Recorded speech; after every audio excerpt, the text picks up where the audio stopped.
Welcome to a Tones TV OG 55 collab. I got Tones TV with me. I got Cannon Camper and Jared from Capture the Magic. Today we're talking all about Warner Brothers. Who's going to get the rose in this corporate bachelor? Who is going to get Great this question. amazing, right? It's crazy. Who's going to get this amazing studio? Is it going to be Comcast? Is it going to be Paramount? Is it going to be Netflix? We're going to talk about that. We're also going to talk about the Disney 2025 box office. Not great, Bob, but we'll talk about it up next here on Tones TV /OG55. Tones, how you doing, man? I'm doing great, man, and thank you for the intro. We all love an OG intro. We were talking about this earlier, but yeah, it's good to be back, man. It's my first live on YouTube in probably like 6 months. We've been just grinding on TikTok, having a bunch of fun over there. But we're gonna be putting more videos out. We got Stranger Things coming out on the 26th, so we're gonna be doing breakdowns with that. And we're also gonna be doing trailer reactions again, all that good stuff coming up soon. Yes, Great. we are rebranded from the Bad Thoughts Studio to back to Tones TV. It's just more accessible. People would search Tones TV and not find my YouTube channel. So we're going back to Tones TV from Bad Thoughts Studio. But yeah, so we're here, and OG, Jared, Cannon, thank y'all for joining us. It's gonna be a fun little talk. I seen you guys talking about it on your guys' live a couple days ago, and I thought, why not? Let's chime in a little bit, and I do want to hear Cannon's opinion on this, because I don't think we've talked about this, have we? But No, I the don't sale. talk to you about nothing anymore. I know, because you don't call me. You don't let me chat. I try not to. I keep it to myself. But yeah, Tones, I want to thank you for coming on, brother. Now Absolutely. you're killing it on TikTok, dude. Absolutely killing it. Yeah, I've been having a lot of fun over there, bro. It's cool to start the community that I have there, and it's grown since, and I have so many friends, people I can call friends now on the app, and people who are very generous and kind to me, and they also see me for who I am too. They're able to tell me what kind of person I am, and that's cool to, as a community, to start something, and they could see what kind of man I am. And they tell me, like people, Alyssa in here, we got Tinker Proof, we got Amy in here, Rachel, like people, those are people from TikTok, and they're very cool people as well. Definitely good to have good conversations on that for sure. 100%. Okay, so before I introduce the rest of the panel, Tones, where can everybody find you on social media if they're watching on OG55? Yeah, you guys can find me at Tones TV, obviously on YouTube and TikTok. We do a lot of movie and TV show reviews over there. Like I said, we're going to be doing all kinds of Stranger Things in the next couple months. January, we're doing A Night of the Seven Kingdoms, some Game of Thrones spinoffs, and of course another Game of Thrones spinoff, House of the Dragon, in the summer. So we're covering all that good stuff and multiple other shows. But Tones TV, you can find me on all platforms. There we go. And from right here, Tones is a big Jordan fan. He doesn't really care for Steph Curry, so we'll talk about that later. That's what I've heard. That's what I'm hearing. I don't know. Rumor has it. I don't know.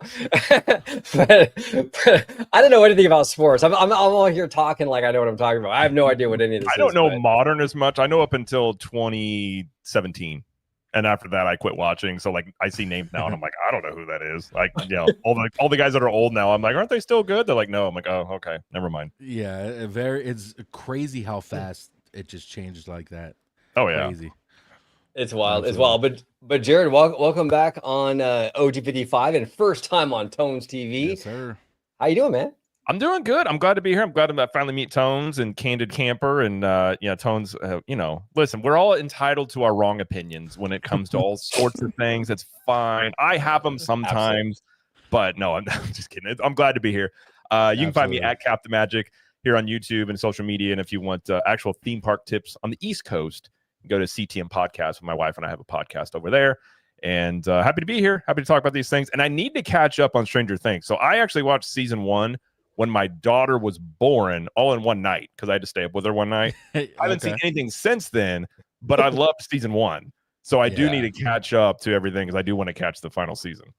Yeah, it's a pretty sick show. I'm like 2 seasons behind, but I love the 80s vibe. Like, I feel like season 1 was one of the best seasons of TV I remember in the past, like, 10 years. Like, it was really good. The best part about season 1 is most people say that it could be a standalone season, and it could have stopped right there, and it would have been one of the best TV shows ever, just by the first season. but then we get 4 more seasons after it. So it's a good show. We fell in love with it for sure. Absolutely. Absolutely. Jared, thank you for joining. Appreciate you as Absolutely. always, sir. Make everybody, I will be linking everyone's information in the description down below so you can, follow very easily. Mr. Candy Camper with your Halloween shirt. How are you today, sir? This is not really live. It's recorded back in October. So Exactly. no, I'm doing good. I'm doing good. We're time traveling, But Candid, we just had you on the show the other day talking Zootopia with Mr. Tommy Toon. Shout out to Tommy. But fun conversation. But if you want to let everybody home know what you kind of do on YouTube and kind of give you, a little bit of history on what you're all about and then where they can find you, sir. Yeah, definitely. So as you guys know, now I was doing a lot of random stuff on my YouTube, but we rebranded a little bit a while back. Now it's Candy Camper's Theme Park Thoughts. So just random thoughts of how I feel that day. I'll go for a walk, and if whatever pops in my mind, I'll record it and send it to you guys. Whether it's what would you keep, what would you get rid of, what would you change? I like to do a lot of stuff like that. So come over to YouTube, catch me on there, and then over on TikTok at Candy Camper TPT or Candy Camper. There we go. There we go. I'll be linking everybody's information in the description down below. We got Lucas Kim in the house. What's going on, Lucas? We got Cher, the lovely Cher. We got Sam Chat. We got Cassandra. We got Alyssa, Rogue Attraction. I want to thank everybody for joining us today. The first topic on the books, because this is a big one. And I know we talked about it on OG55, but we got to talk more about it because this is a big, big story here. This is courtesy of the Hollywood Reporter. Paramount, Comcast, and Netflix make official bids for Warner Brothers Discovery as high-stakes fight for the company begins. The first round bids were non-binding, with things likely to evolve over the coming weeks. It was not immediately clear if Saudi Arabia or other Middle Eastern funds were involved in any bid. Now, Tones, I'll start with you, man. Like, what's going on with this? What are your thoughts on this? Because, we're hearing talks like Saudi Arabia is getting involved now. Yeah. We hear it's getting pretty hot and heavy with Comcast Universal, which is that's my boy, Brian. Roberts is my guy. That's who I'm rooting for. No, I make no bones about it. I do have a Brian Roberts bias in this particular fight. But we also have Paramount and Netflix. Netflix actually just announced that the Warner Brothers stuff will be theatrical. So they're kind of trying to, ease concerns with that. But Tones, I haven't had you on. We haven't talked about this. What are your thoughts on overall this whole acquisition battle? So, I originally had, asked the question, why is Warner Brothers consistently going up for sale? And you guys answered it perfectly for me. And, it's my thing about it is what happens with the studio side. Obviously, you guys know that I do a lot of studio videos and what's going on with that. Today was the day that they had to put in the non-binding bids, the 20th. And I believe the 3 people that we do know of is Comcast, Paramount, and Netflix. And I think the Saudis, I'm not sure what company what company they represent, but they had a bid in there. And then I believe there's one more big company. But it just goes to show that people want Warner Brothers, or people are, I guess, lusting for those shows that are on those platforms, because everything on HBO is golden right now. It's insane. And that's what's confusing about this whole thing. Why are they selling? And if you guys can explain to me again why they are selling, because these, you get DC, you get Game of Thrones universe, you get Harry Potter, which just put billions of dollars into a 10-year project, which is going to make probably even more than that. Like, what's the purpose of selling this company if you're getting shows like that to make your money back? My opinion on that, Tones, is, David Zaslav came from Discovery. And Discovery, they have shows like what was like House Flippers and stuff like that. I think this was the goal from the get-go. I think what he was doing was trying to make Warner Brothers a leaner company, a more profitable company, and he was going to flip it.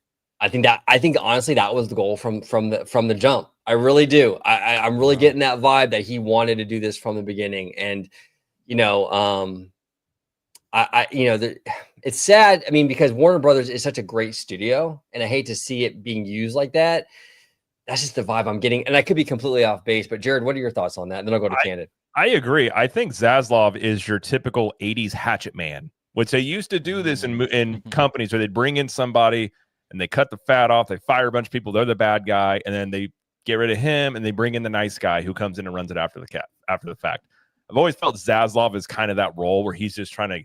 They had a bunch of debt, and I agree. Like Warner Brothers was on top of the world in the early 2000s, like the Batman trilogy, Lord of the Rings, Harry Potter, and it's just been horrible decisions they've made from the studio side since then.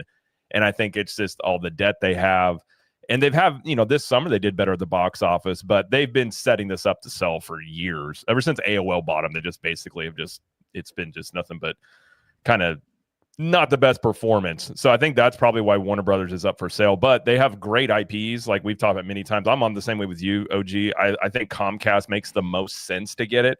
I think that they would do well by those IPs. And I think it really depends on, is Warner Brothers selling just to get the most money, or do they care? Like, are they trying to find like a quote unquote good parent that's going to take care of these IPs and that brand name? And if that is the case, I do feel like Comcast is the most stable choice, because Paramount, question marks with the Ellisons, they're aggressive, but they're unproven. Netflix, like, it's kind of the same thing. Like, they're kind of different from typical studios. You don't really know what they'll do with it. So I don't know. It really depends on what Warner Brothers is looking for, if it's just money or if it's other factors that go into it, I think. That's a really great question. It is. No, it's great. And I feel like I'm actually not really sure what the answer to that is, because I think Zaslav, I could be wrong on this, and correct me in the chat or on the panel if I'm wrong, but I think Zaslav like even expressed desire for a bidding war. Oh yeah, he said that multiple times. Yeah. That doesn't bode well for like, let's find the best parent. Like, that sounds more like, I want to make sure that I get the money.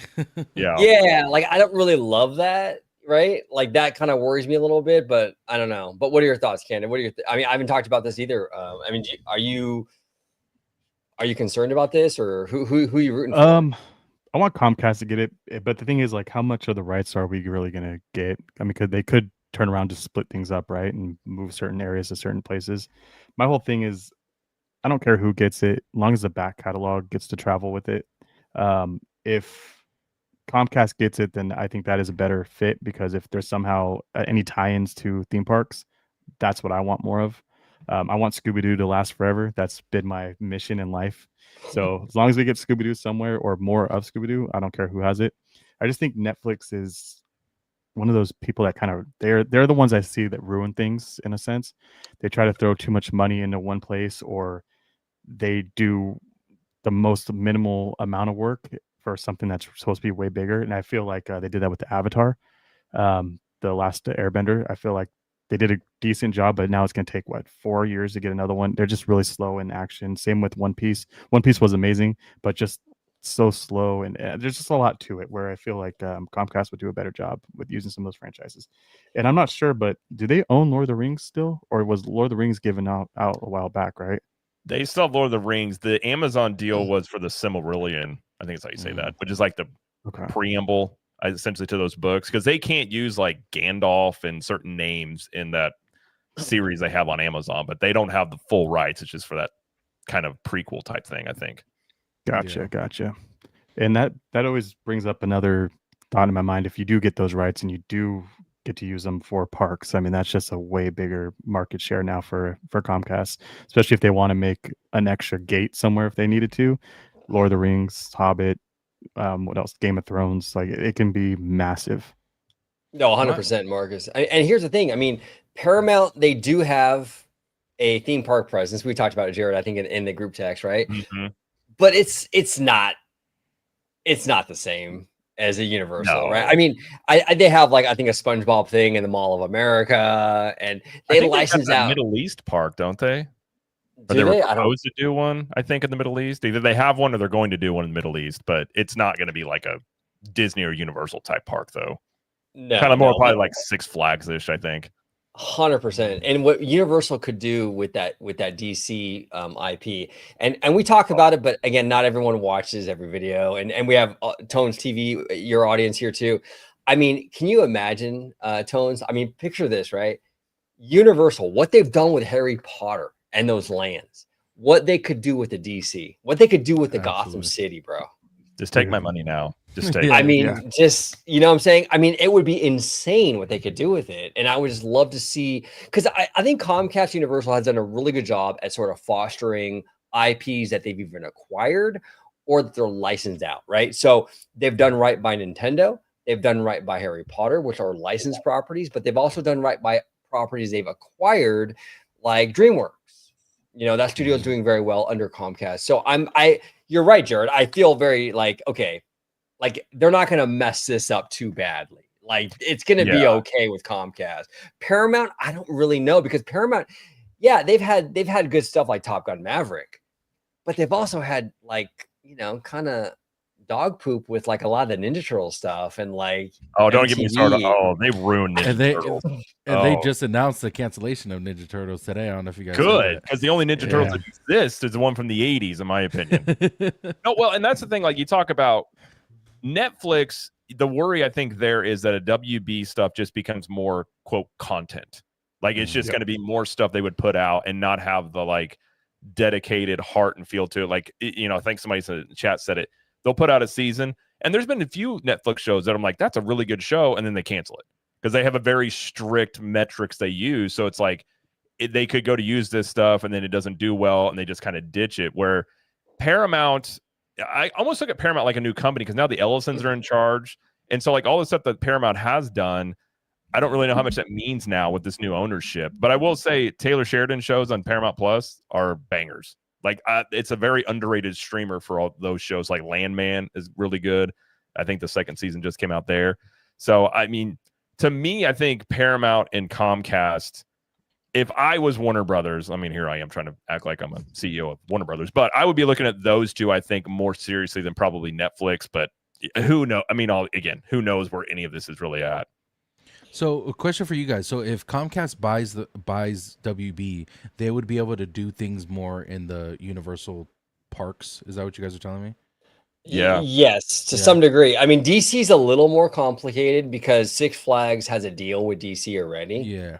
But like in terms of everything else, pretty much, I mean, they wouldn't have to pay Warner Brothers licensing fees for Harry Potter. They would have free reign with that.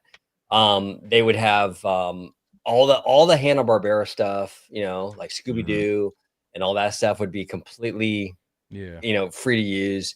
Animaniacs, Tiny Toons. Dude, Animaniacs. Oh man, if they could do well, and like I've said before, I don't think it's that big of a leap if Comcast gets Warner Brothers, where Six Flags is, and they're closing a bunch of parks. They're in debt. I don't think it would really take that much to be like, hey, let's talk. Yeah, give us DC. And I mean, gosh, like I've always said, they'll never get rid of Marvel Superhero Island unless Disney backs up the Brinks truck, or they find something better to put there.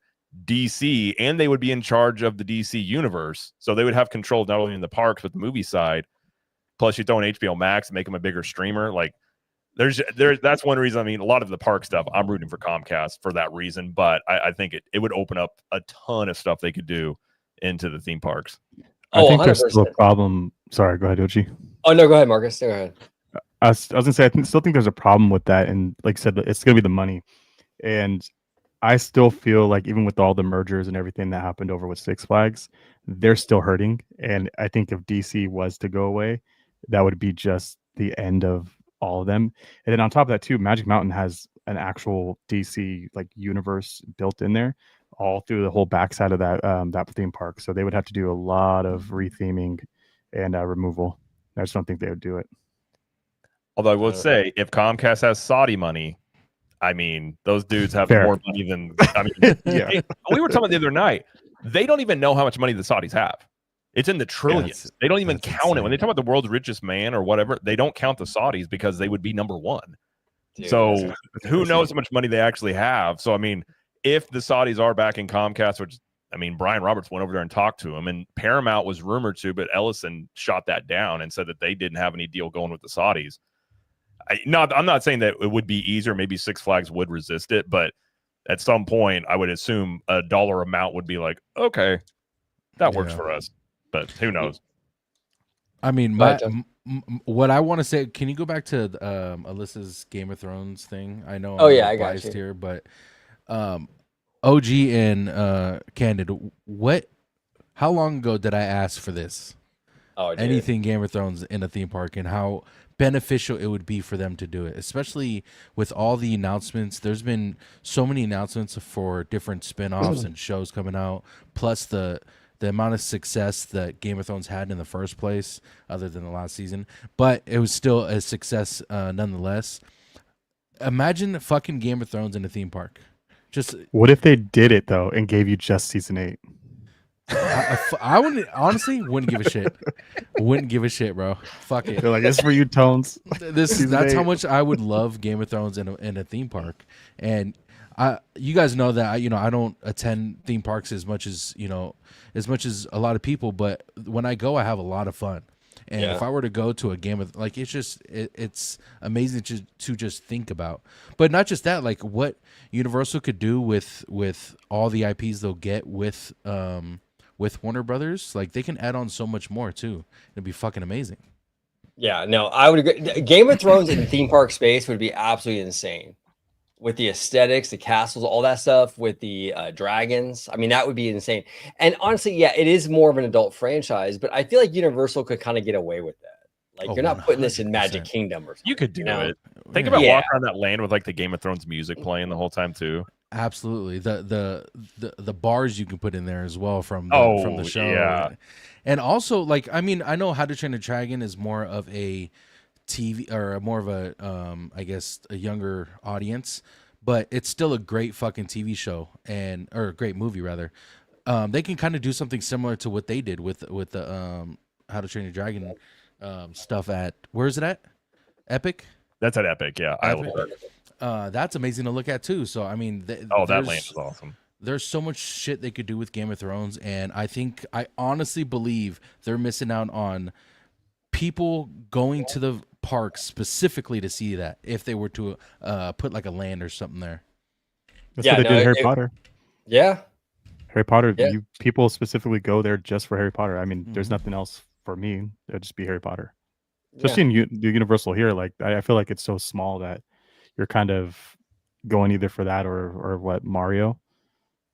Yeah, I go for I'm the not tram going for tour. Jurassic Park, right? All right, there you go. Oh, yeah, tram tour. I forgot about that.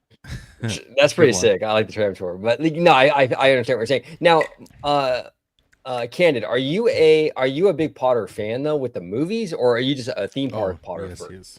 Is he? Actually, never been to the Potterlands yet. I haven't been to Universal since I was a kid. Oh, I can't pay that much for a Universal ticket to get so little, and then when Disneyland's also like an hour away, it doesn't calculate in my mind very well. And then the times I went to Florida, I got to sorry, go ahead, Disney World. No, but I can tell you though, like I mean, I'm a Disney guy, you know that. But like Universal Hollywood is really cool, man. Like it's worth it to like at least go. But bringing kids, that's the other side of it. Like bringing all my kids with me, what's going to weigh out more for the experience and the price? Definitely going to be Disneyland over that. So I'm not taking them to Knott's Berry. Might not come back. No, that's true. That's true. Yeah, no, I don't do. Webb and I went to Knott's recently, and I went on like 3 things. I don't go on a whole lot over there. I'm a chicken, you know. I went on like the mine cart, the train, and I ate. Like, God, that's about it. Food. I would go for the food, but yeah, no. In general, though, I'm a huge Harry Potter fan. I love Harry Potter. Read the books, watched all the shows. So it is something I need to go and do, but not at that price point. I'll go to Universal in Florida though. You would love the lands. The lands are so. We went, and my daughter started reading the book, or she watched the movies after we gone to Universal a bunch over the years, but after she watched the movies and went back to it, she was just like, it like blew her mind, because like it does look like Diagon Alley. It looks like Diagon Alley, just a little bit wider, like not as narrow in the movies, but they've really done a phenomenal job with those lands. Like I'm not a huge Potter person, but I love those lands. Like you just walk through there, and Hogsmeade is like at Christmas time. I just want to hang out and have a butterbeer and just. I love that, dude. Yeah, that's my jam right there, and that's where the vibes come in. OG, like I would vibe out pretty hard in Potter. See, I think if we had another trip like we did with Disneyland, you would go to Universal and enjoy yourself. If it's us, yeah. I just once again, I just don't think I'm ready to bring the kids. My kids are a certain age where it's not as fun to go there versus going to Disneyland. I think if they're a little bit older and they would fucking love it there. Absolutely. I agree with you on that. Yeah. How old are your kids? 6, 3, or excuse me, 6, 4, and 2. Okay. So my daughter a little more difficult. Our daughter just turned 9, so she's kind of graduated where she likes those bigger rides now. Like as they've gotten older, like Universal has, once they get a little older, Universal definitely starts appealing to them a bit more. Exactly. Yeah, no, I agree 100%. with that. Yeah, no, Universal, it's fun out there. It is, but you're right though, Candid. I mean, your kids are pretty young. I mean, there's not a whole lot at Universal Hollywood. I mean, they got the little Minion ride over there, Secret Life of Pets, and that's about it. And don't get me wrong too. When they expand and they start doing more, I think that's what they really need to do. I know they're putting in the new coaster and everything like that, but I've been saying this for a while. Get rid of the studio portion, put it somewhere else. Like I get you have the tram tour, revamp it, make it a little bit shorter, use some of the set pieces, but you have so much land just to build on that. Just go for it. Well, and that actually ties into our Warner Brothers conversation, right? Because if Comcast were to buy Warner Brothers is within eyeshot of the Universal Studios theme park. You could offload a lot of those sound stages, which are massive at Universal. Everyone and their mom films at Universal. I mean, all the Pirates of the Caribbean movies were filmed at Universal, believe it or not. It's crazy. Like all the Disney stuff is over there too, even. It's wild. But you could offload a lot of those sound stages over to WB and open up that theme park space, and you can keep your tram tour and you can have more theme park. I don't know. I'm that's why I'm so bullish on this, because it works out like in 1,500 different ways for Comcast, and do you fellas know when they say the Saudis, do you fellas know what company that represents, or is it just literally people from Saudi Arabia? It's Saudi investment. Yeah. Hey, I got you. That's what I'm like. I feel like there has to be a company like involved with it. No. It's the Saudi Public Investment Fund. They call it the PIF. It's a sovereign wealth fund. Okay. That you look at a summary here and it says like it's estimated over $1 trillion in assets. They have no idea. Like it's just like their general oil fund, I think, basically, and they just look for things. They're like almost like angel investors. They have so much money they don't know what to do with. So people just approach them and be like, "Hey, here's my business proposal." And they hear them out, I suppose. Now, Tones, let me ask you this: like, does that concern you that they would be? Because you're a big Warner guy, you love Warner, you love Game of Thrones, you love. What are your thoughts on that? I mean, obviously, let's say Comcast gets it, but they're going to be using a lot of Saudi money. Does that bother you that they would have that kind of like influence on the content, or not at all? Because you could see what they've done with Harry Potter. You could see what they've done with that land, and you could see what, like, when it comes to. Honestly, I don't know much about the Saudis and what they've done with their money as far as studio side of stuff. I could be wrong. They could own a company that I don't know. But what I've seen them do, what I've seen Universal do, is take something like the Harry Potter franchise and make a land out of it. I love that idea now that you guys have mentioned it, is that they could do so much more with the IPs from Warner Brothers and put it in the parks. And I'm talking studios, or I love the studio side more, but I see a lot of potential with that making them a lot of money. But speaking studio side, I couldn't give you an answer. I don't know. I don't know what that looks like. I hope they continue with everything that's been greenlit. And I'll tell you my concerns, and I've talked to you guys over comments about it. My concern is that we get the 10-year Harry Potter series that's scheduled for 10 years. We get the Game of Thrones universe greenlit shows. There's animated shows. There's live action shows. There's spinoffs. Like shows like that are so iconic to me. I don't want nothing to happen to those. Now, if someone buys them like Netflix and they're like, "No, I'm not liking this idea," I'm sure it could be too late for them to back out of certain things, but I feel like if they don't like a certain TV show, they could be like, pull the plug. Yeah. Because they don't think it's making enough money or this or that. Like, we've seen what Netflix does when they're running out of money. They up the fucking your monthly bill every month to fucking, and they've done it like 3 times a year, which is insane, dude. They up your monthly 3 times, I think it was this year, or twice, which is crazy to think about. But it just seems like the one thing they have to do is just ask their subscribers for more money. And if they buy a company like Warner Brothers, what would that look like if they run out of money from the studio side? Does that mean we're going to be paying fucking $100 a month for fucking Netflix shows? I don't like the sound of that. So Comcast is looking real good right now, in my opinion. Now that Comcast you is guys crooks say it. too, though, dude. Like, I don't know if you have their internet or not, but last time I checked, that shit used to be like $25. No, I don't have their internet. I don't have their internet, but I have heard their internet cable stuff. Yeah, is like not like they've been voted like. Now, to be fair, I really want to be fair to them because their theme park studio side is, I think, run way differently. But Candid is right. Like their broadband internet stuff, like they've been voted like worst company in America like 17 times. Like, so that side is really bad. But Jared, we've talked about it. Like that whole side is like a melting ice cube.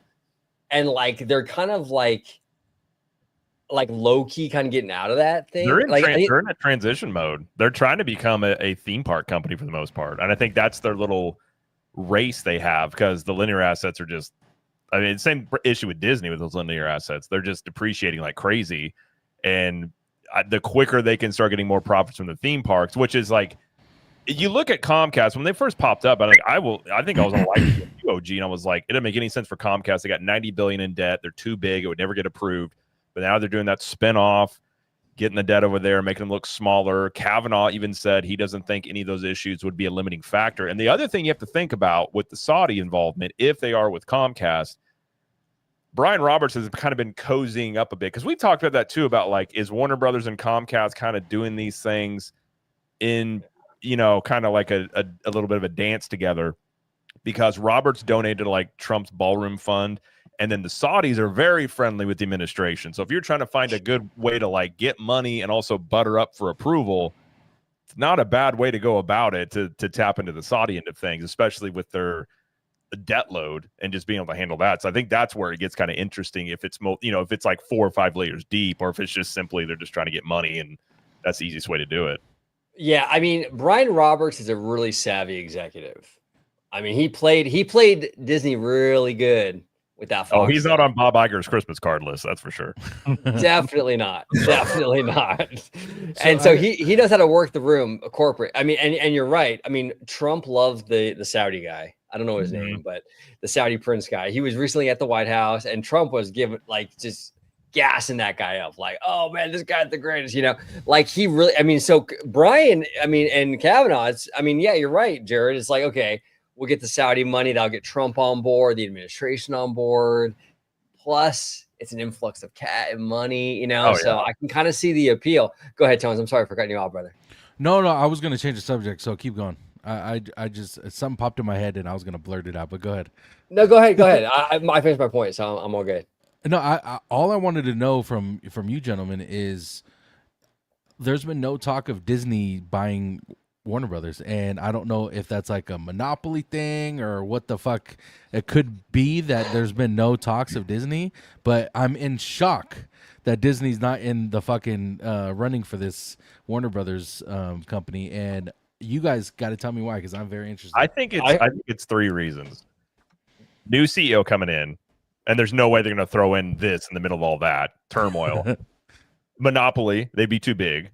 Like if any studio, they would be way too big. They would never get it approved, especially because the administration is not a big fan of ABC News and all that stuff. And the third one just simply being, I think with the theme park investments they're making, I don't think they have the money to do it. And I don't know if, I guess they could tap into Saudi money, but I think on their own, they don't really have the money to put up. They already bought 20th Century Fox for $75 billion. They're not going to be able to afford another, however many billions this goes to, maybe 75, 80 billion for Warner Brothers.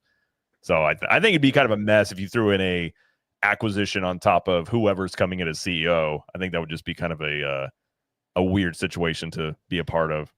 Absolutely. No, I completely agree. That's where I'm at too, Jared, where it's like Disney's in a transitionary period right now where they're looking for a new CEO. Josh D'Amaro, but we all know how it's going to end up. But like, they're in that process. Disney is sort of acquisitioned out. I mean, how many more? I mean, Pixar, Marvel, Fox, Lucasfilm. I mean, countless others. I mean, it's so much. and honestly, it wouldn't get approved, like you're saying. I mean, it's just too much. That's a monopoly. That is 100% a monopoly.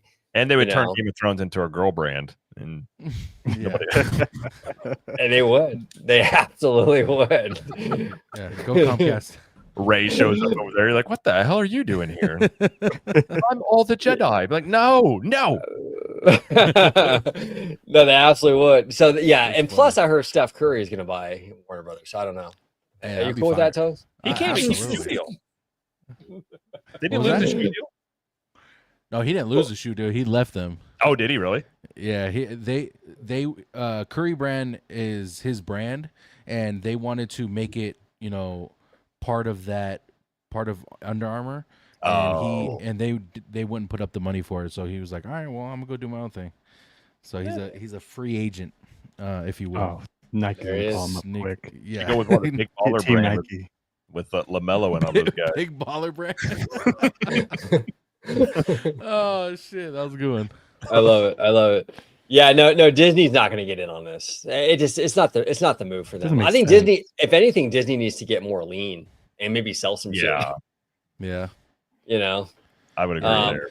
Yeah, But my thought process was exactly what you guys said too, because like the thought of them owning Warner Brothers is just laughable, because it's like, why you guys don't need to do that. But at the same time, it would be a huge fucking, throw my dick on the table and you guys could fucking look at it move, but I would never see it happening at all. Nah, yeah, they're not even going to make a move on it. Like I don't even hear them, like, because most of the times with the trades, the Hollywood trades, like Matt Bellani and all these guys, right? You usually hear some sort of murmurs out there about something.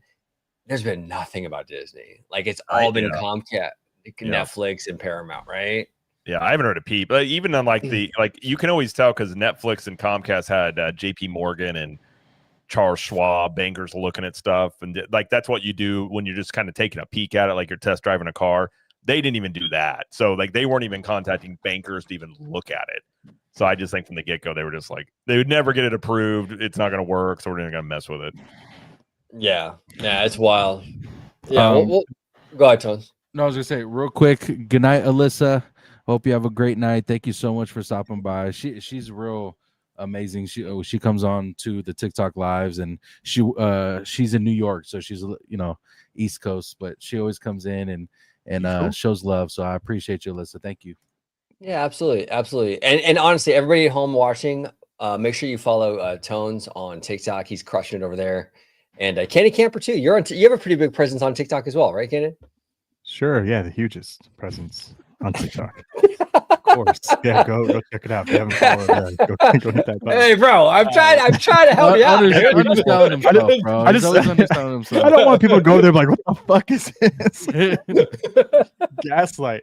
No, we're doing some magic over there. We're moving actually pretty quickly, and I appreciate everybody. I don't think anybody in here follows me, but if you do, thanks for joining. I'm just here to have some fun, man. And once again, I'm just out there thinking what I think, and I'll put it out there into the universe. And if someone wants to comment on it and have a conversation, then that's what I love. We'll have a conversation back. There we go. If you like Halloween shirts, make sure you follow Cannon. Absolutely. I own one Halloween shirt. No, I lied. I don't. Now we got Vanessa Ojeda in the house. What's going on, Vanessa? Sorry, this might not be part of the conversation, but Disney might be losing Doctor Who. I didn't know about that, Vanessa. Have you heard about this, Tones? They might be losing Doctor Who. When was the last time you watched Doctor Who? No, Never. Well, exactly. So who gives a fuck? Doctor Who's actually pretty popular. It's still, like bro. cult classic. I think they ended the whole. I think Disney had that distribution deal, and I think they ended it. I think it was like a 2-year deal, maybe, or something. I did read something where they're no longer working with it or something like that. Okay. I tried to watch it. Doctor. I was just giving it some shit. I believe Doctor Who. I think the last one was with Matt Smith, who plays Daemon Targaryen on House of the Dragon. Yeah, I believe that was the last one. I'm not too sure, but no, they had a new one with that the other guy that got panned. I can't remember his name now. Oh, did they? What was his name? I can't remember his name now. I don't watch Doctor Who. I know some friends and they hated the new stuff. That's all I remember. But I can't say I've ever watched an episode of Doctor Who. Yeah, I've never seen it myself. I started with the old one where like the English, and it was really like hard to watch just because of the way it was filmed, non-high def. But it wasn't bad. It was interesting, and it just started off like people shooting at each other with laser beams, and then all of a sudden they're best friends, and like, all right, that's cool, man. Yeah. Oh, that's what it is. Somebody said in the chat. It's Shooty is his last name. I can't remember his first name, but it was it's the new guy, the doctor that it has not gone well. Okay. They're because of low viewership through BBC. So I think Gotcha. it might actually be not going on anymore, if I heard that correctly. But No. like I said, I'm not up on all the Doctor Who stuff. Yeah, that's wild. I've heard a lot of like now. Yeah, I'm not a big Doctor Who guy. I haven't seen a single episode of it, but I've heard a lot of Doctor Who people have been like kind of mad with the they've Disney been version of it. furious. Yeah. Shooty It's crazy, Gatwa. right? That's what it is. Shooty Gatwa. That's his name. Yeah. Okay, I feel there like it is. Jay would. I feel like Jay's a very like. Do you think he would like, or he watches Doctor Who? I feel like that's the type of show he would watch. It might be. It might be. How far does that show go back? Like when Marcus, when you said you watched it, like the old one, is that like from like the 60s or something, or how? I don't even know, dude. But it was the it was 50s. like it looked like someone had a light and was shining it at the camera while they were recording it. It was weird. It was just I don't know. That's good. Yeah, no All comment. right. Yeah, I haven't seen Very a single. British. Oh, 60s. Yes, there we go. 1963. That's wild. That's 26 seasons. That's insane, dude. wild. Dude, that's wild. You know, okay, so for people to be mad at that, you don't think 26 seasons is enough? Like, come on. Dude, look at One Piece. Don't they have like 100 seasons or something? I was like just that? about to say but- One Piece yeah, and Like, also fucking Supernatural had fucking Yeah, that's damn near supernatural, dude. 25 seasons. that is Dude, true. and dudes the- were hot, great cars, great music. Come on. And The Simpsons, that's been going on forever. Grey's Yeah. Anatomy's on their 45th season, I believe. Oh shit. Thank Dude, you, that's Cassandra. Appreciate you. Oh, Tone's Poppy vibes. always brings the Christmas vibes. Oh dude. yeah, dude. Oh yeah, it's my favorite. The tree is back. The tree Yes. Bro, is back. it's been up for like 4 years. this is gonna be up until like February or March of next year. Facts. I love it. I love it. I love it. All right, should we dive into some we gotta box get him- office? We gotta Yes, get him some sir. ornaments though. So if you guys want to send I do. Tony some ornaments, can you Tony, if you want to drop your PO box? Yeah, info, send it to the PO box chat. There we go. got you. There you go. Yeah, All let's right. get it up So we got some numbers here. We're going to talk about Disney box office, right? Because Disney has not had a fantastic year when it comes to the box office, save Lilo and Stitch. That was a money printing machine for them. But for the most part, I mean, Disney has not done that great. Now, we do have some light at the end of the tunnel. Zootopia 2 coming out. Yeah. Which honestly they have here. Okay, I'm gonna give Disney a free idea for Zootopia 3. We'll see if they take it. We have a Shakira character in the Zootopia movies. Oh, I Can we think get can we get a Kendrick Lamar, like a Lamar, like you know? Wait, Like say his name again. Lemur, those little lemur animals with the little raccoon Oh, tail. I thought you were trying to say Kendrick Lamar and like fucking up, dude. No, it would be Kendrick Lamar. No, He I would- know, he I would- know. He would I- voice. He would voice good him. idea, really. Gotcha, gotcha. It I'm is. telling you, man. I'm giving Disney free stuff here. You know what I'm saying? Free stuff. No, Absolutely. but we all kidding aside, we got Zootopia 2 coming out, which is going to do probably $1 billion, and we got Avatar, which will probably do a couple billion.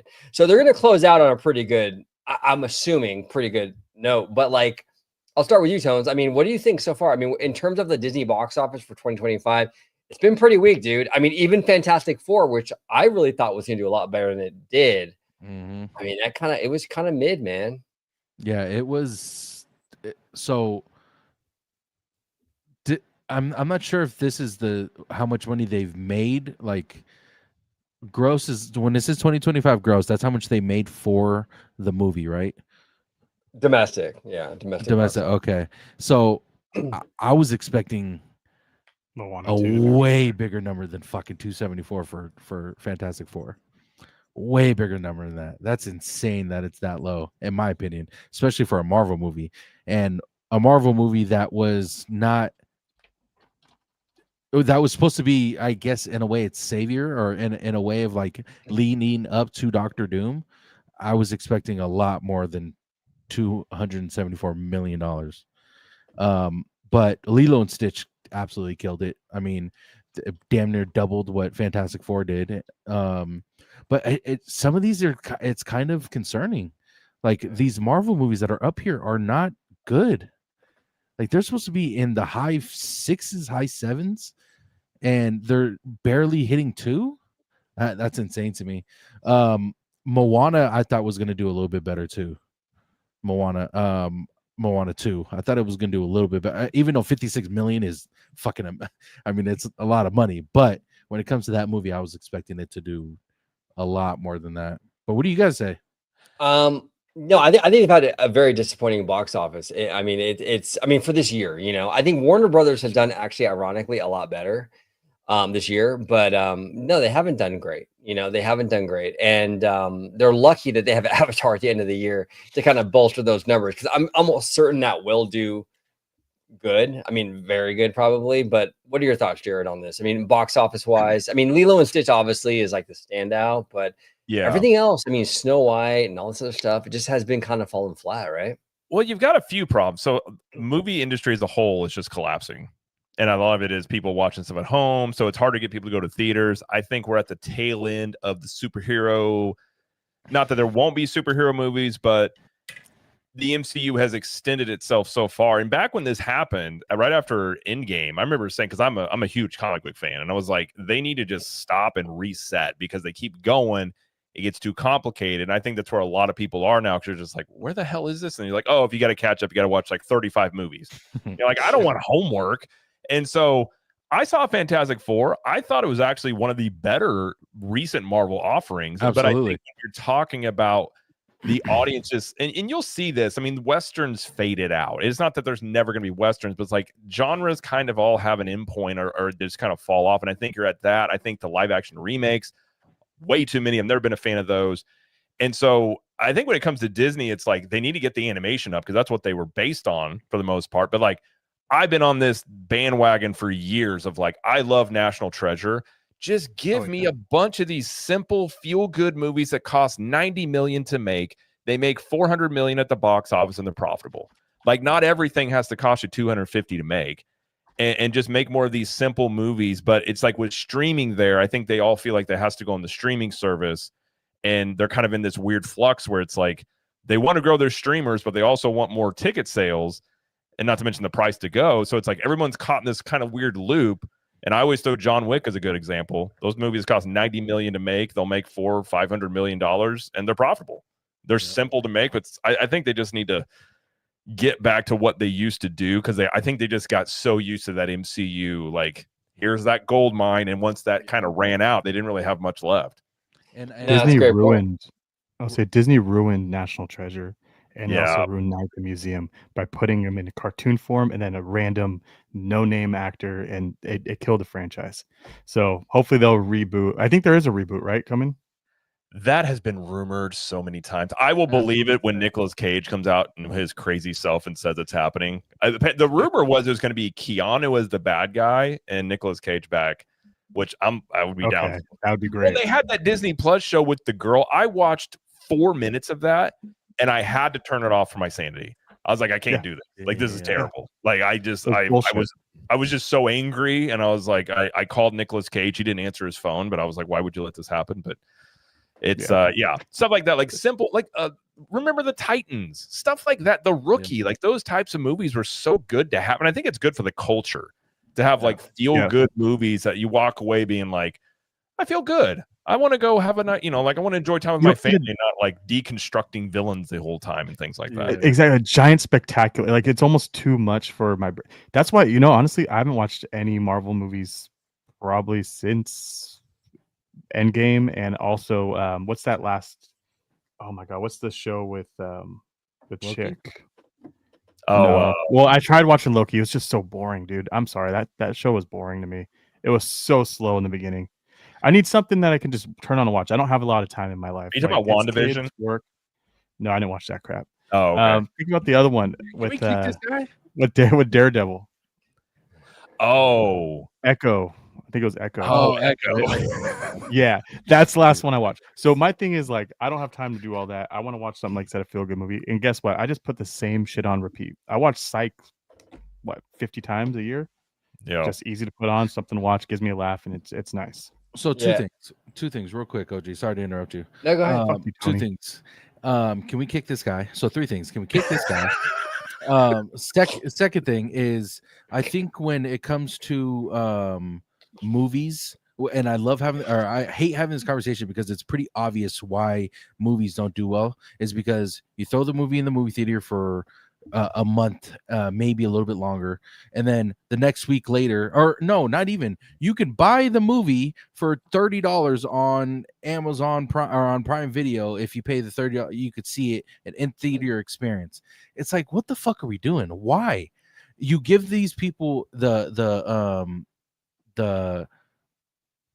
option to watch it at home, which is killing your box office scores, which is making the movie theater experience shit. So instead of putting the movie out, putting it out on a streaming platform, and then 2 weeks later, after it's out of theaters, you put it on your streaming platform, let these motherfuckers wait. Let them regret not going to the movie theaters and watching this movie.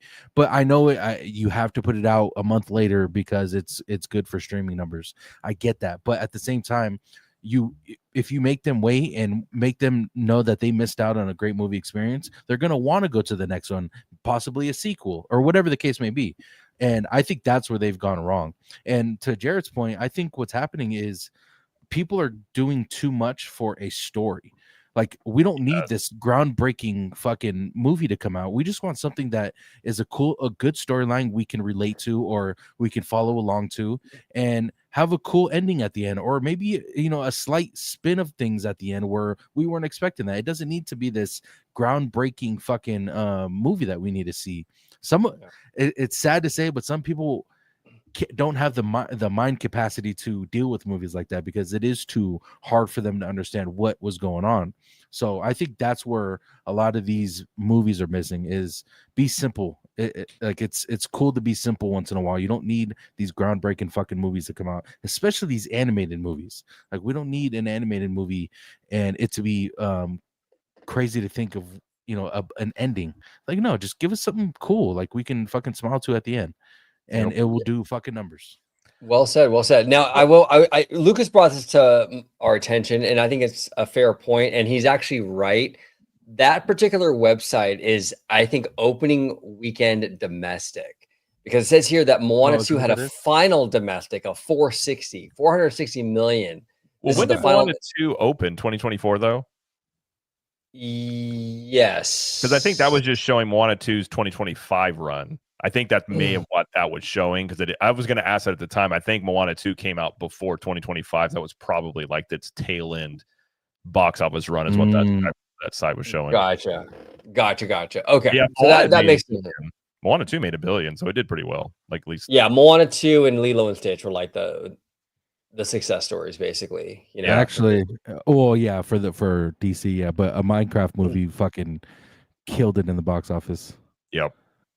That chicken jockey, bro. And it goes back to what you and I were talking about, OG, about Iger's comments about like pirate story, and like it's not whatever the weird thing he said, but it's like simplicity doesn't equal bad, and like a lot of times simple storytelling, it resonates with people. Like, you don't always have to go back. It's like, I've gotten so tired. Like, Thanos was cool, but like not every villain has to be like, why is he a villain? Sometimes you just have sometimes you just got Hans Gruber, and you're like, you know what? Screw this guy, and you're happy when he dies at the end and everyone's happy, or whatever it is. Like, you don't have to know, like, well, Hans had a really bad childhood and I don't care, just give me a bad, like, sometimes you just do that stuff. Like, some movies you can go that route, but it seems like everything now has to be deconstructed this, and the hero's really actually a bad guy, and you're like, just no, like, not everything has to just be this like social, introspection on everything. Exactly. No, I agree. And that's one of the things about like movies, like a movie like Sleeping Beauty, right? Where it's like Maleficent is just bad. She's just bad. Like, I mean, according to that movie, I know Disney sort of added all kinds of backstory to her, you know what I'm saying? But like for that movie, she's just she's a messed up person. You know what I'm saying? And that's fine. I'm cool with that. You know, I'm fine with just a bad guy being a bad guy. You know, now it is cool times to have like, you know, like Frozen with the twist villain and Han and all that. That's cool too. The problem with Disney is they get like into these trends where it's like that's all they do then.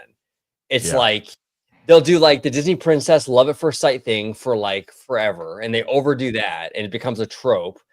And they're like, no, we're done with that trope. Now we're going to trade that trope for the new trope, which is, you know, our princesses don't need a man.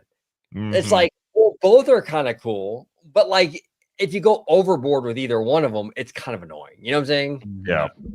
That brings up my point too, is when are we going to get the prince's side of it? That says a while back on your show. How can we never get the prince's point of view on any of this? What was Prince Eric doing before all this? Like, let's take him out on his journey, and then he meets her. So I think that's going to be the next thing I'm putting out there in the world, and they can pay me. I'll tell you what they should do, and I've been on this forever. Gaston from Beauty and the Beast and the Beast are the same character. Actually, the Beast may be worse because Gaston's a war hero, and sure, he's arrogant. The Beast kidnaps a woman, and he's like, I'm going to go rescue her. And you're like, oh, he's the bad guy. I'm like, what the hell? What are you talking about? Backwards. I want a story where Gaston lives, because during Beauty and the Beast, the French Revolution happens soon after that. They're all done for. All the royalty there is done. So Gaston lives, and because he's a soldier, he actually ends up saving them, and he gets a redemption arc. And she's like, I should have chose you. And he's like, I'm good. That's what I think. If you want to get creative, do that. And if you're going to cast Gaston, he's got to be jacked. I don't mind what's his face that played him in the movie, but like Gaston's a beast. Like I want a dude that's like the guy that played Reacher. Get him to play Gaston. I know, right? I love it. I love it. I love it. Now Vanessa says yes to drive-ins. Now I want to ask you guys about this because I went about a month or two ago. I went to the Tesla drive-in, in Hollywood, right? And it's actually a pretty cool experience, regardless of what people think about, you know, Elon. I'm not a big fan of Elon, to be honest with you, but like the diner is pretty cool, and it does have that drive-in aspect to it, but it's like the modern drive-in. So when you pull up with your Tesla, you can watch the movie on the big screen or in your car, which is pretty dope, dude. I'm like, that's pretty sick, man. But like, is there a place, Tones, for a modern drive-in like that, like what Tesla's kind of doing with their diner, or do you think, not so much? Oh, absolutely. And I think when Ken had originally said it, the first thing I thought about was, because I've never been to a drive-in, and the first thing I thought about was never. The closest one was Concord, and I lived on the other side of the bay. Yeah. So like I've never been to a drive-in, but when I read his comment, and the first thing I thought about was how much of a better experience that would have been to watch a lot of movies. Maybe not like Endgame. Endgame was some of the hey, what's up, Mendy? Endgame was one of the best experiences I've ever experienced in a movie theater because of the fan base and everyone going crazy.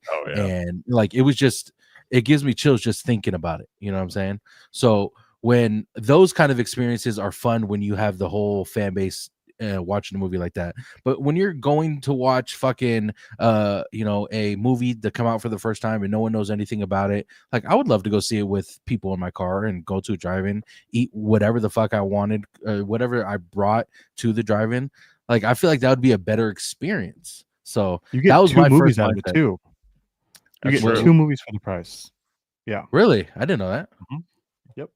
Well, and I think if you make it an event, like with home theaters, like I was saying the other night, you can go to Costco and get a 65-inch TV that's crystal clear for $350. Like you can have such a good experience at home with stuff now. Stuff's in HD and 4K, sports the same way. So to get to a theater, you have to have like a really good movie product, which that has not been there. Plus the expense. So like a drive-in is kind of a cool thing. It's a unique kind of thing to do. And like for a date night, like I would totally take my wife to go to a drive-in. Like you go to two movies, chill out. Like it's different. Like I think things like that could definitely work, as long as it's not where I'm from, because my side of town was kind of the roughneck side, and that's where everybody went to fight, was at the drive-ins, and it shut it down because of that reason. So if you can keep the riffraff out and just make it a nice experience for families and stuff, I think it could totally work. Like, and that's the funny part. Your car, bring you the stuff. Like I think stuff like that would be cool. All the drive-ins that I have around us are all in the ghetto. so I don't go. Yeah. Dude, That's where ours yes, was. that's hilarious. That's funny. But now with modern technology, like with the Tesla drive-in, you know you don't have to attach that little thing to your antenna or whatever. Like it goes right into your car. You go watch. Like with new technology, I think it might be kind of the rebirth of the drive-in. I wouldn't mind seeing that. I have to say too, and I've said it before on other shows, but it bears repeating because not everyone watches every show. Hollywood is really embracing these Waymo driverless vehicles. Like when we were down there, man, like these little driverless vehicles were like everywhere. Like I felt like I was in Back to the Future too. It was crazy. Now, personally, you won't find OG in a driverless vehicle. I don't trust it. I will not get in a vehicle with no human being in there driving. But still pretty cool to look at. I don't know. Tones, would you get in one of those things?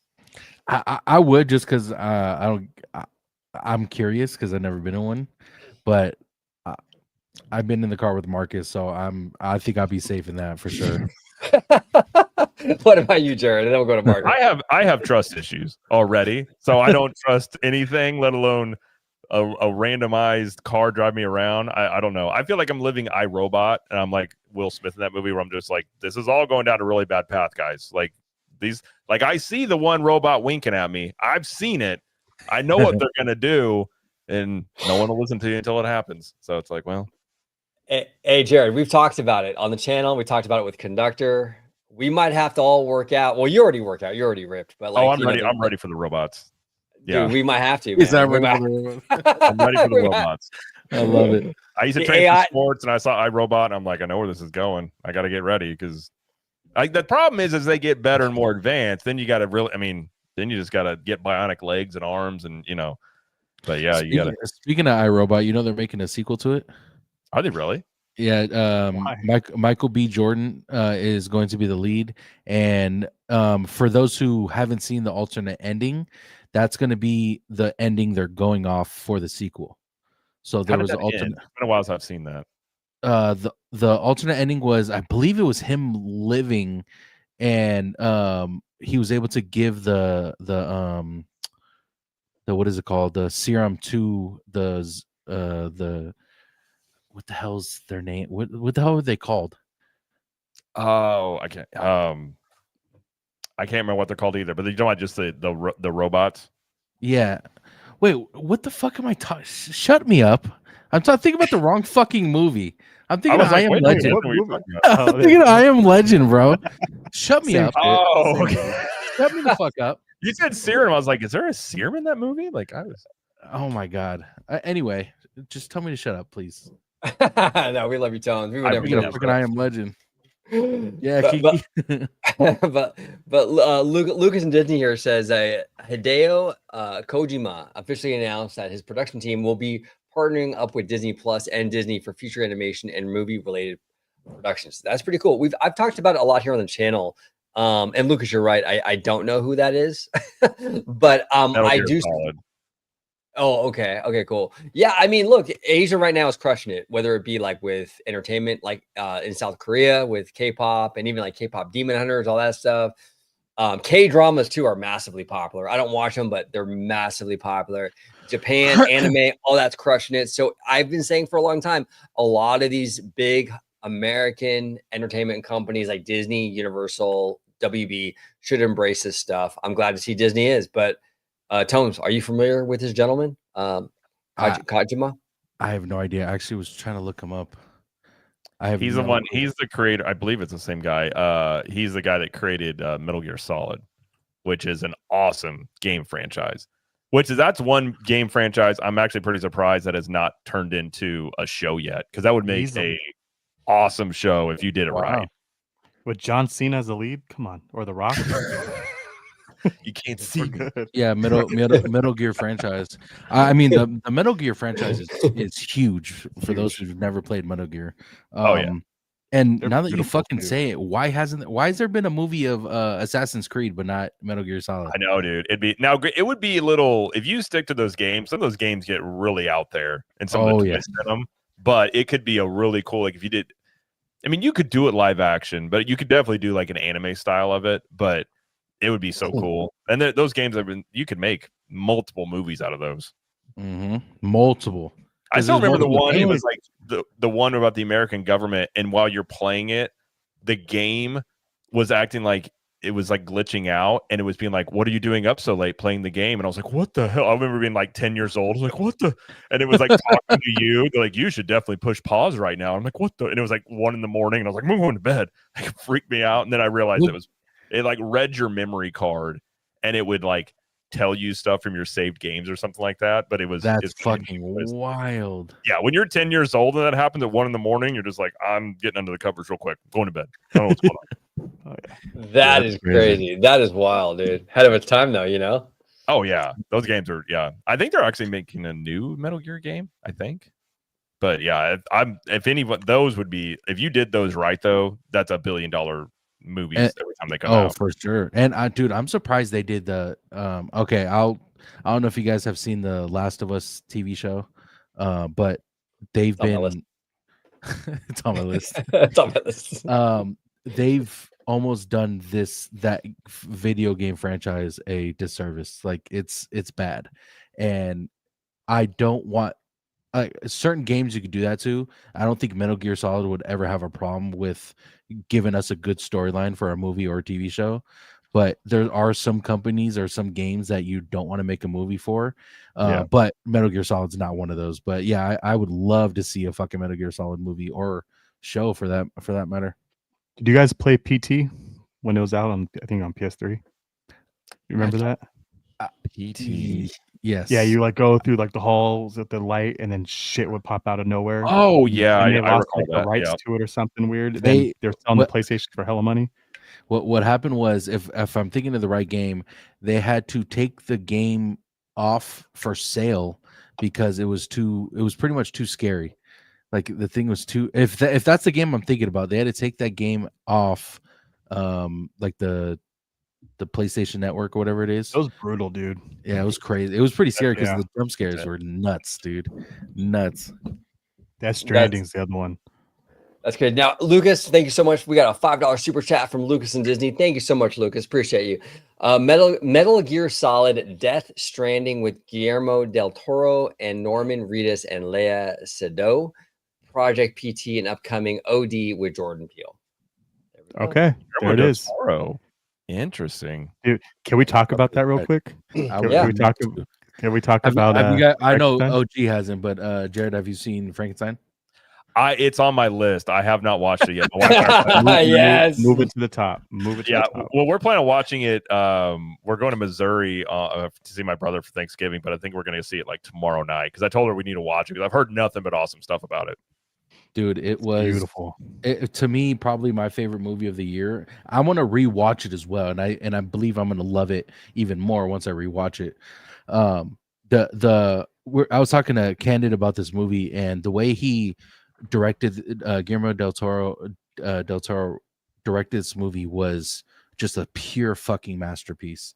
From the cinematography to the character development within these. I'm not going to give you details of the movie or spoil it, but the cinematography was amazing, the character development and the world that they built within, not many locations that they filmed was unbelievable. And please go watch it. It was so damn good. Yeah, I'll check it out. I mean, I loved Hellboy. I know he made Hellboy. Like I've always kind of liked Guillermo. I haven't caught all of his movies, but like, didn't he do Blade? One of the Blades? Was it like Blade 2? I think it may have been. Let me look or up the third one. Blade 2 is what it looked like. I love the Blade movies. Oh, Pacific Rim too. I forgot about that one. Yeah, that was a good movie. Yeah, dude, that was beautiful. By the way, especially for when it came out, the time. Yeah, I would say he's interesting, man. He has a different mindset for sure, and you need that with Metal Gear Solid. Yeah, like that game is like. I mean, you can look at it and say it's a. You got a secret agent type mode to it, but it's got some like you got your government conspiracies, but then it's tied in with just these like insane villains. Like there's one dude, I forget which game it was, where he can read your was it Psychosis? What's his name? He could read your mind, and he would like merge and out of stuff. There's all sorts of like weird characters in there, so you got to have a really good vision to do it. But if you do it well, you could definitely pull it off. Now, what do you guys think? You think we'll ever get like a GTA movie or nah? Yeah. 10 years. And then Is they'll that- push it out another 15. You think so? Fuck, they struggle to put out a fucking game. I I mean, say GTA movie comes out before the game. yeah, what the fuck, man? I mean, that franchise is, there was a video that I saw, by the way. Sorry to make this longer than it needed to be, but they made a video of what is more expensive, GTA 6 or GTA 5? Is it GTA 5 or 6? 6. GTA 6 or these like huge fucking companies to like just to make the game, or these companies. And GTA 6 was like so much more at a cost than some of the companies that they made or that they were talking about. It is insane to even think about this game not being out yet, and they're gonna put it out and it's gonna flop, and I'm gonna fucking the whole It's not world's gonna gonna be. Do you think it's gonna flop? It's not gonna flop. There's They're no way. they're doing too much with whatever the fuck they're doing. Like, it just, at this point, how many times did they push this back? Like 30 I am times? curious. Perfection. I'm curious as to why they're pushing it back. I kind of think they're trying to go in, and I get the idea they were going with a certain vibe of the game and the culture shifted a bit, and they were like, uh-oh, we need to kind of go back here and fix some of this stuff, because the internet is the internet. And if you have stuff like, I think now whether or not the game's good or not, I think it'll make a ton of money at least at release. Like, it's probably also going to be $100 game, so it's going to make a bank at the beginning of it. But like GTA 5, that made them so much money from the online stuff they had. I forget how many billions, but like they're still making money off GTA 5. But I think I think at some point you will see a Grand Theft Auto movie, just because the name recognition alone, if you had some sort of crime drama with it, I think it would make a ton of money if it was done even decently well. Estimated 18.3 million monthly active users still online. That's crazy. On GTA 5. Well, That's wild. if you guys, I think if it's called RP, or so role playing, they have jobs that people go to daily. Yes, private servers. Yep. Yes, bro, it's insane. Like there's actual cops within the game on certain servers where they get paid to be cops. Like, it's crazy. So yeah, it's gonna make fucking billions of dollars, but I just feel like they're gonna throw too much especially at launch, where the servers are gonna be so bad. Like, I think it's on the wrong system too. I think something so advanced shouldn't be on a PS5 or. Do you think they're delaying it for a PC release? I've heard some people speculate that. Oh, it's for sure going to be on it. Because didn't GTA 5 take like a year to come out on PS? That's what they were saying. It was not going to come out on PC originally. It was going to be like a year later, and a lot of people were kind of pissed off, especially with all the streamers out there that they want them to stream the game too.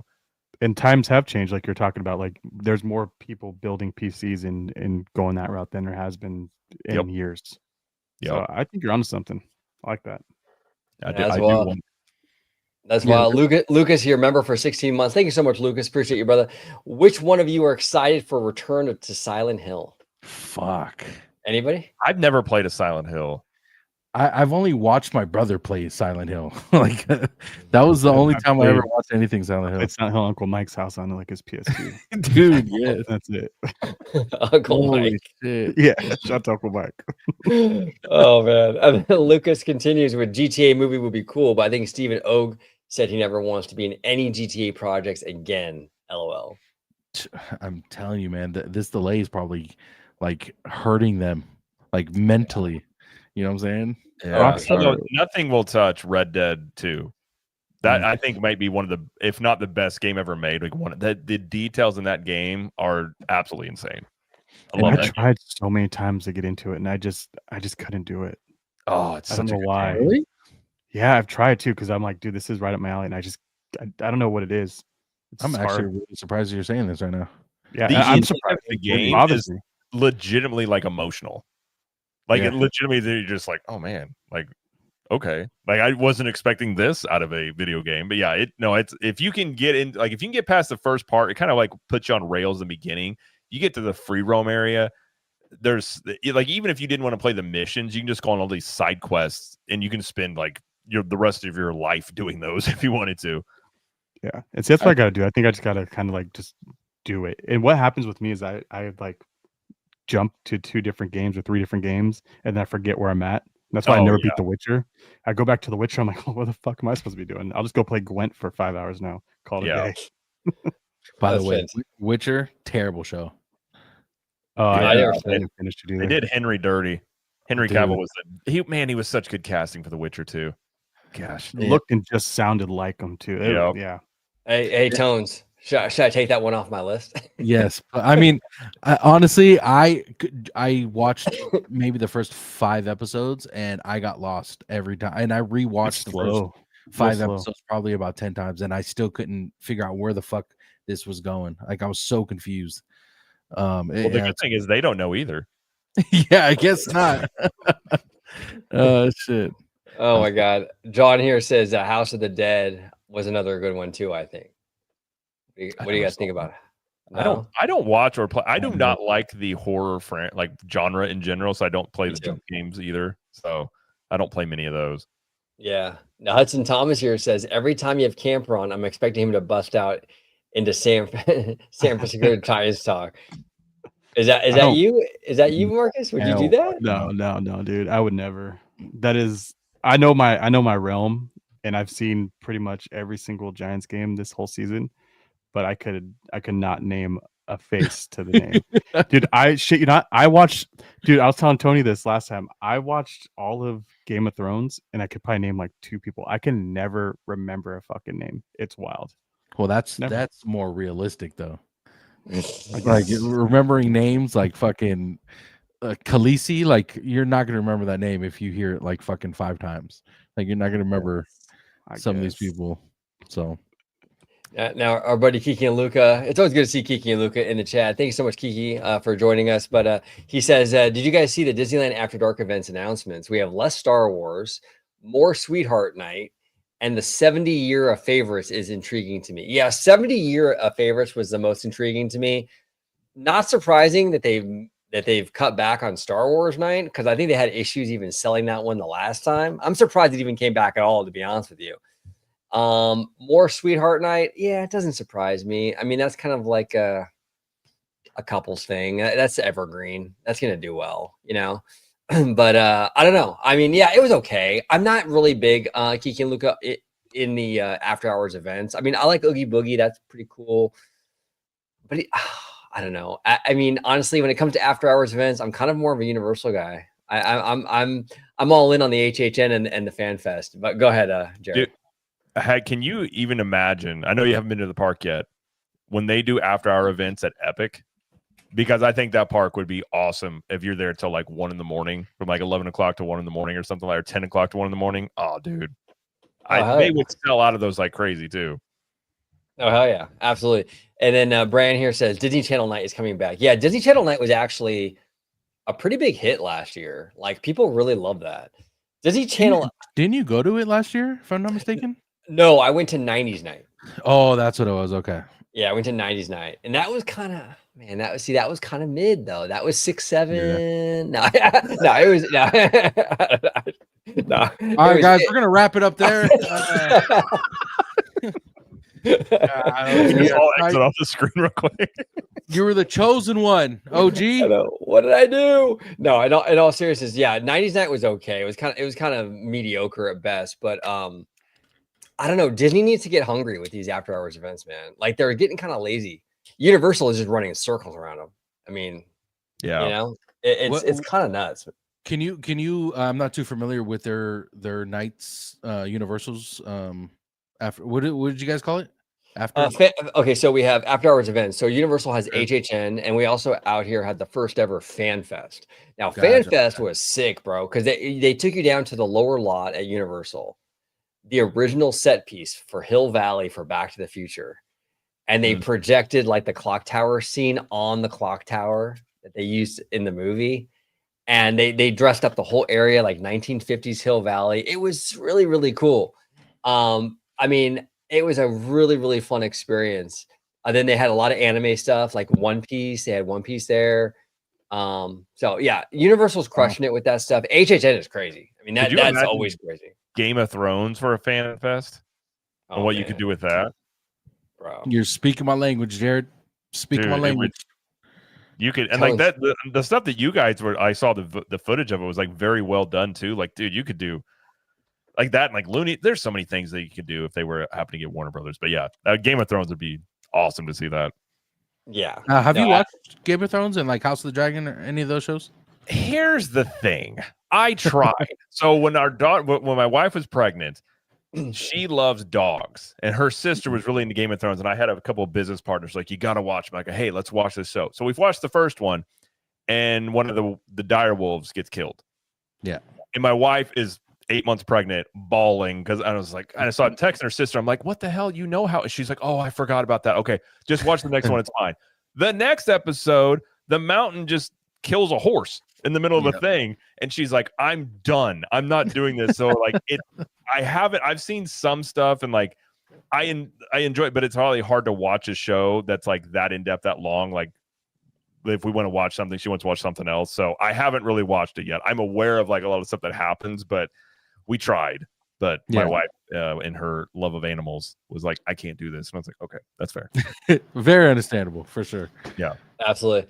But gentlemen, fantastic conversation. Really fun time with you guys. I love getting the band back together. It's been way too long having Tones and Marcus back on the show together. And Jared, always a good time, brother. I'll start with you, Tones. If you're watching this on OG55, where can everybody find Tones Poppy on the internets? Yes, sir. We got to have these lives again, bro. It's always fun talking with you, OG. Good to meet you, Jared. Thank you for coming on. Yeah, man, for too. my first live back. Fuck you, Candid. Just kidding. I love you, brother. No, but yeah, you guys can find me at Tones_TV on all platforms. I cover a lot of TV show and movie content. Like I said, we're going to be doing Stranger Things, all Game of Thrones spinoffs here in the next year, amongst other TV shows as well and movies. But go to all platforms, Tones_TV. Candid and I are going to be doing a whole bunch of breakdowns with trailers and stuff coming on Tones TV as well. So you'll be able to catch him there as well. But thank you again, gentlemen, for joining us. Had a lot of fun. Absolutely. Absolutely. Candid, Camper, where can everybody find you on social media, sir? I caught him off guard. See that? I love you, bro. I love you, dude. I was trying to think of another name to compare Tony with when I say fuck you, Tony. I was thinking Steve Young. So fuck you, Tony. Fuck you, Steve Young. And Randy Johnson. Fuck you too, Randy Johnson. If you know, you know. Yeah. Anyways. Yeah, find me with Candy Camper, TPT, Candy Camper over on YouTube and over on TikTok. And then I guess on Tony's channel since I just fucking am there now. Thanks, Tones. I got you, bro. I got you. Got you. And Jared, where can everybody find you on social media, sir? Well, thanks for having me. Nice meeting you guys as well. We'll have to do this again. And I just subscribed on TikTok. I opened up my TikTok, put it on there. So we just now started reposting stuff over there. So I'm on TikTok a bit more than usual. But no, it's a lot of fun. You can find me at Captain Magic on YouTube and social medias, and then at CTM Podcast if you're looking for Disney World or Universal Studios in-park tips and reviews and all that stuff like that. So that's where you can find me. Absolutely. There is, everybody. I will be linking all of their information in the description down below. Make sure you follow and support these fine gentlemen. Thank you for watching this episode of OG55 along with Tones TV, a multi-channel collabo. But yeah, support these fine guys and comment down below with all your thoughts on everything we talked about, whether it be the Warner Brothers sale, whether it be the Disney box office, whether it be Game of Thrones, whatever it may be. We'll talk about it in the comment section. Thank you for watching this episode of OG55 and Tones TV. And until the next time, see you later.